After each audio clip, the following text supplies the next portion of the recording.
तो भारत का अगला बड़ा बजट आने वाला है और कहा जा रहा है कि ये देश के लिए एक नया चैप्टर लिख सकता है। आज हम इसी भारत बजट 2026 की 10 सबसे बड़ी घोषणाओं को समझने वाले हैं जो आने वाले समय में हमारी जिंदगी को बदल सकती हैं। तो इस बजट की जो पूरी नींव है ना, वो 10 मजबूत पिलर्स पर टिकी है।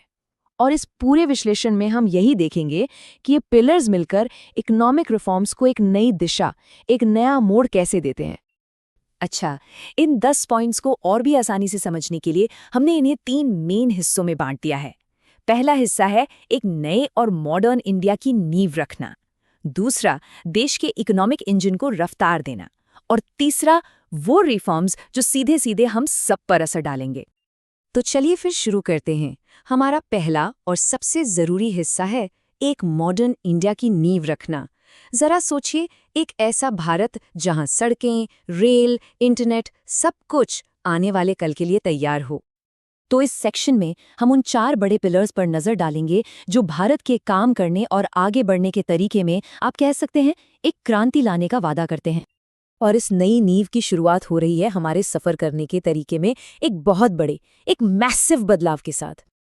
जरा कल्पना कीजिए, देश के एक कोने से दूसरे कोने तक बस कुछ ही घंटों में पहुंचना। बजट में 7 नए हाई स्पीड रेल कॉरिडोर का प्रस्ताव रखा गया है जो पूरे देश को पहले से कहीं ज्यादा तेजी से जोड़ने वाले हैं। और हाँ, ये कहानी सिर्फ रेल तक ही सीमित नहीं है, बल्कि ये एक बहुत बड़ी पिक्चर का हिस्सा है। इंफ्रास्ट्रक्चर पर जोर इसलिए दिया जा रहा है ताकि देश में ज़्यादा से ज़्यादा इन्वेस्टमेंट आए और डेवलपमेंट की रफ्तार और भी तेज़ हो सके। अब यहाँ एक बहुत ही इंटरेस्टिंग शिफ्ट देखने को मिलता है। हम फिजिकल इंफ्रास्ट्रक्चर से डिजिटल की तरफ बढ़ रहे हैं। सरकार अब आर्टिफिशियल इंटेलिजेंस यानी एआई का इस्तेमाल करके गवर्नेंस को और भी बेहतर और एफिशिएंट बनाने की तैयारी में है। और इसी कड़ी को आगे बढ़ाते हुए ISM 2.0 नाम की एक नई पहल शुरू की जा रही है। इसका मतलब है इंफॉर्मेशन सिस्टम्स मैनेजमेंट का नया वर्जन। अगर आसान भाषा में समझे तो ये सरकारी जानकारी को संभालने वाले सिस्टम्स को पहले से कहीं ज्यादा सेफ और मॉडर्न बनाएगा। तो चलिए अब बात करते हैं हमारे दूसरे हिस्से की, जो देश की इकोनॉमी को रफ्तार देने के बारे में है। देखते हैं कि इंडस्ट्री और बिजनेस को बढ़ावा देने के लिए क्या-क्या योजनाएं बनाई जा रही हैं। यहाँ 3 बहुत ही इंपॉर्टेंट अनाउंसमेंट्स हैं। ये सीधे तौर पर मेक इन इंडिया को बूस्ट करेंगी, हमारे नेचुरल रिसोर्सेज का बेहतर इस्तेमाल करेंगी और हाँ, छोटे व्यापारियों को आगे बढ़ने में भी मदद करेंगी। मैन्युफैक्चरिंग सेक्टर को एक जबरदस्त बढ़ावा मिलने वाला है और ये बढ़ावा है पैसों का, एक बहुत बड़ी रकम का। तो सरकार ने EMS-PLI स्कीम के लिए पूरे 40,000 करोड़ रुपए का भारी भरकम बजट रखा है। अब ये स्कीम करती क्या है? ये कंपनियों को भारत में ही सामान बनाने के लिए इंसेंटिव देती है, जिससे मेक इन इंडिया को असली ताकत मिलेगी। बात यहीं खत्म नहीं होती। दक्षिण भारत के 3 राज्यों में एक रेयर अर्थ मिनरल कॉरिडोर बनाने का भी प्लान है। अब ये जो मिनरल्स है ना, ये फ्यूचर टेक्नोलॉजी के लिए बेहद जरूरी हैं और ये कदम भारत को इस फील्ड में आत्मनिर्भर बनाने में एक बड़ा रोल निभाएगा। अच्छा, अब बात करते हैं उन छोटे बिजनेसेस की जो हमारी इकोनॉमी की रीढ़ की हड्डी हैं। उन्हें सपोर्ट करने के लिए सरकार एक स्पेशल फंड बना रही है। और ये कोई छोटा मोटा फंड नहीं है साहब।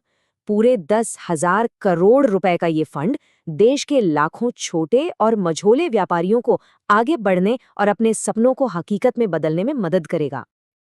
तो अब सवाल ये उठता है कि इन सब बड़ी बड़ी योजनाओं का हम आम लोगों पर क्या असर पड़ेगा? और यही सवाल हमें हमारे आखिरी और शायद सबसे महत्वपूर्ण हिस्से पर ले आता है।